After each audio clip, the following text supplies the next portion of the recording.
Israeli Prime Minister Benjamin Netanyahu is planning to occupy all of Gaza. That's where we're starting the 7 from the Washington Post. I'm Hannah Jewell. It's Tuesday, August 5th. Let's get you caught up with today's 7 stories.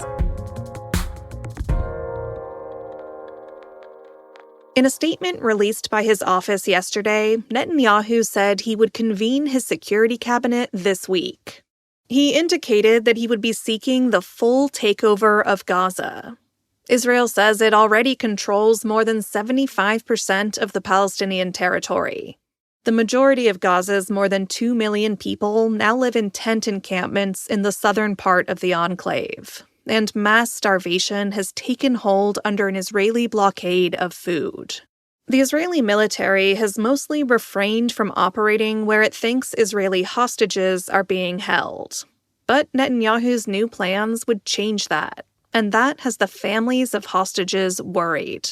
Senior security officials in Israel have repeatedly insisted that Israel has already achieved its military objectives in Gaza. That's according to Israeli media accounts. But nevertheless, Netanyahu is under pressure from his far-right cabinet ministers not to end the war.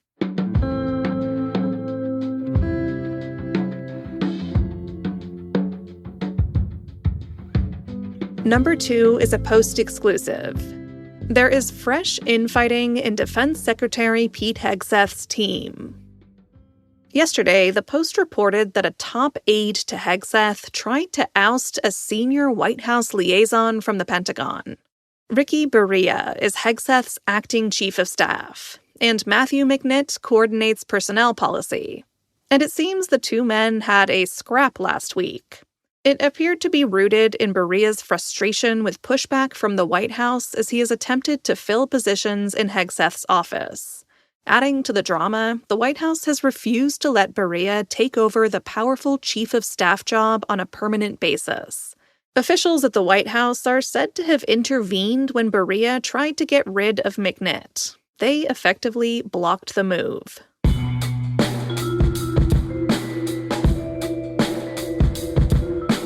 Texas House Republicans voted to issue civil arrest warrants for dozens of Democrats. That's number 3.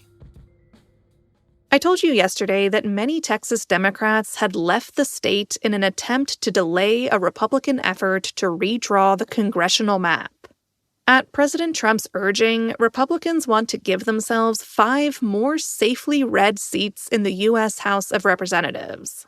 The situation escalated yesterday as Republicans in the state legislature voted to issue civil arrest warrants for their Democratic colleagues. Here's Texas House Speaker Dustin Burrows. To be absolutely clear, leaving the state does not stop this House from doing its work. It only delays it. And every day this chamber is unable to act, the cost grows. Democrats seem to be undeterred by the move. State Representative Ann Johnson had this to say on MSNBC's Morning Joe yesterday. And so as Texas Democrats, we are breaking quorum. And this is actually the most important thing that I can do as a public official because it's protected by the founding fathers out of our Texas Constitution that says when the minority party knows that the majority has gone off the rails and is corrupting the system against the interest of the people, this is your last tool. Officials will have difficulty arresting the Democrats because most of them are currently in Chicago. That's beyond the jurisdiction of Texas authorities.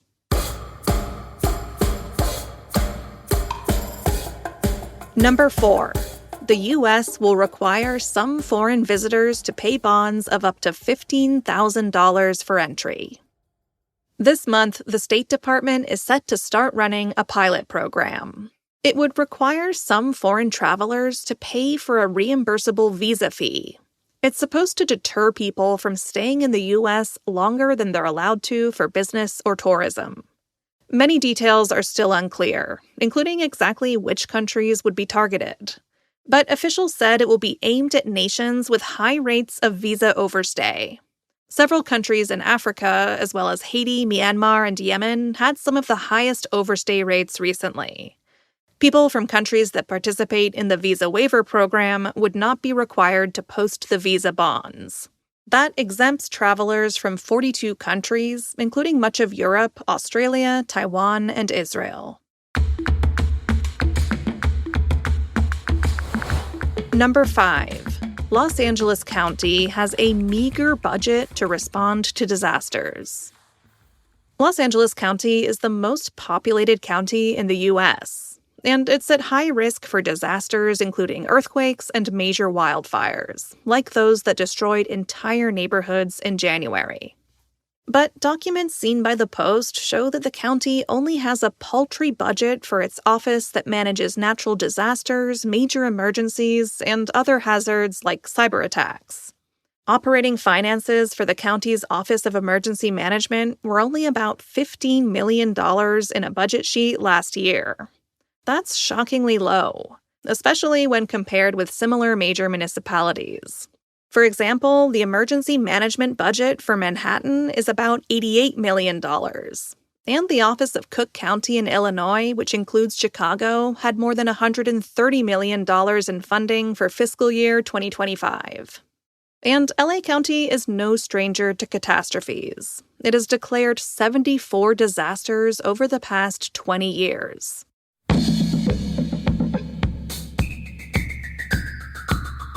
Number 6. One gene may be a clue to why humans thrived and Neanderthals didn't. Tens of thousands of years ago, human beings lived alongside our closest hominid cousins, the Neanderthals. The two species were nearly identical at the genetic level and even interbred, which explains my husband. But in a study published yesterday, scientists scrutinized one gene that sets us apart. They found that a particular gene found in humans causes a subtle change in brain chemistry. When that change was introduced into mice, it made them better at seeking out water. That could be a clue about the rise of humans. But don't get too excited because it's not a definitive answer.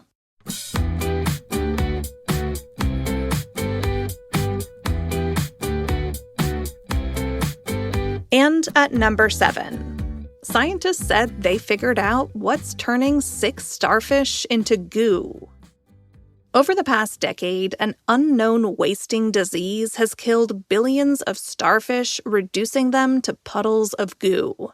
It has destroyed ecosystems along the Pacific coast from Alaska to Baja California in Mexico.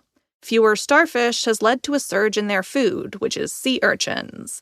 Those urchins have mowed through strands of kelp that are needed to help sequester carbon and guard against coastal erosion. So scientists really want to figure out what is causing this disease. In a study published yesterday, researchers said they think they figured out the culprit.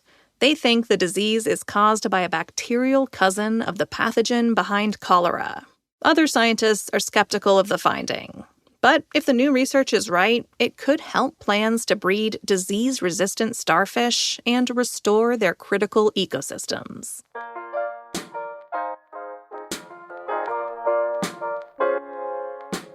All right, you're all caught up. For your next listen, check out the latest episode of Post Reports. It's about the Trump administration's drastic efforts to reduce the federal government and the 154,000 federal workers who are now being paid not to work. Find Post Reports wherever you listen to podcasts. I'm Hannah Jewell. I'll meet you back here tomorrow.